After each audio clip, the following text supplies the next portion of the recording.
Hey everyone, it's Alexander, the real Mr. Robinson. Welcome to the channel, and this is my review for Bodies, Bodies, Bodies, which is the latest movie in A24's continuous winning streak this year. The movie takes place in a single mansion as we follow a group of people who are essentially holding a hurricane party during the middle of a giant hurricane. Our main characters are played by Amandla Stenberg and Maria Bakalova, who you may remember from the Borat sequel, subsequent movie film, where she played Borat's daughter and got an Oscar nomination for that role. Anyway, Amandla Stenberg is friends with a majority of the group, but it's been established that she hasn't seen this group in a long time, and Maria Bakalova is her girlfriend. During the party, Amandla Stenberg suggests that they play a game of Bodies, Bodies, Bodies. But unfortunately, the game is cut very short after a fight breaks out between two of these people. There's a lot of mistrust that's brewing, and the situation is made even worse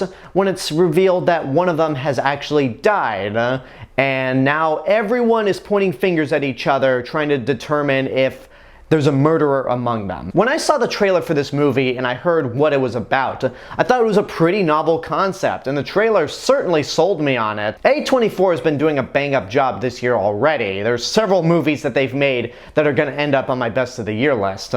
So I was looking forward to this one as well.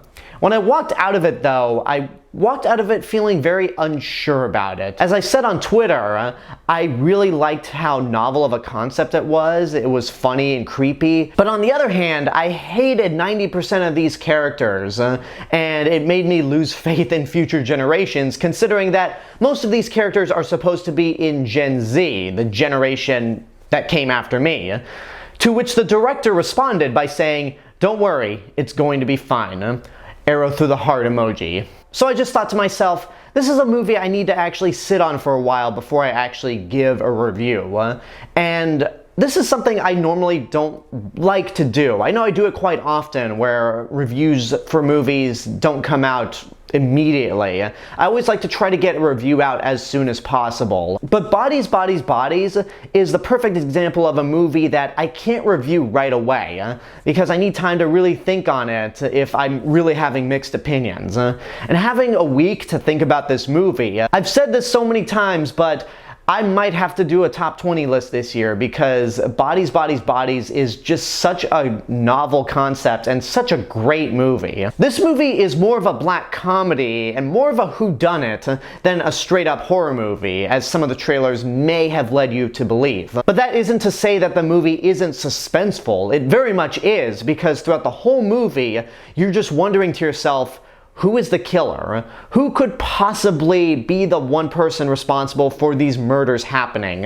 How did this party even escalate to the point where somebody actually got killed? That's what I want to know.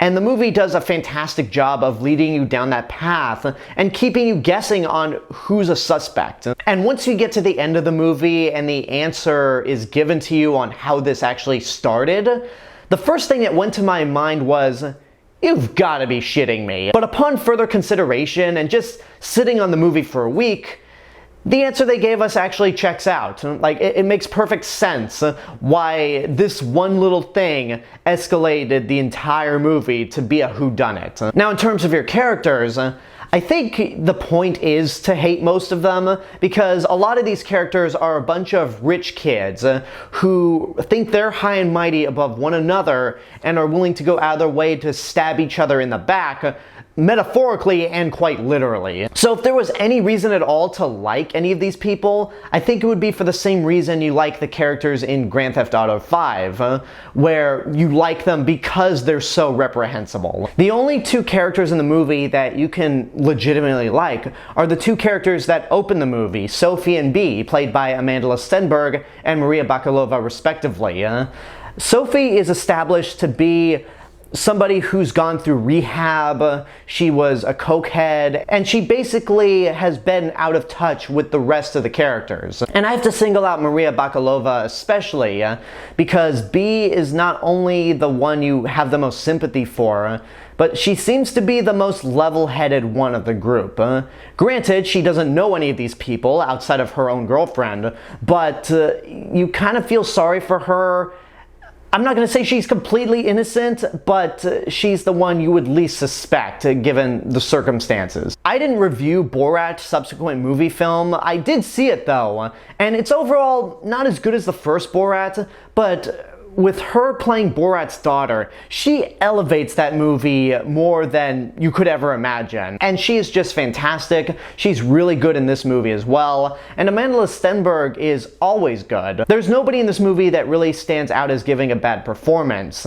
And all of them do a good job with the roles that they're given. This is one of those prime examples of why I don't want to rush a review after seeing a movie, because with something like this, I really needed to sit on this for a while. The first thing that I heard an audience member say when the movie was done and we were walking out of the theater was, man, that movie made me lose my brain cells. And I don't like to be the guy that says, well, you didn't get it, but that guy didn't get it. Like, this is supposed to be a black comedy. It's supposed to be satirizing these younger rich kids who are just not good people. They're just snobs. It's got a great score that after a couple days I thought to myself, the score is really good. It reminded me of Disaster Piece's score from It Follows, only to find out, oh shit, Disaster Piece actually did the music for this. That's awesome.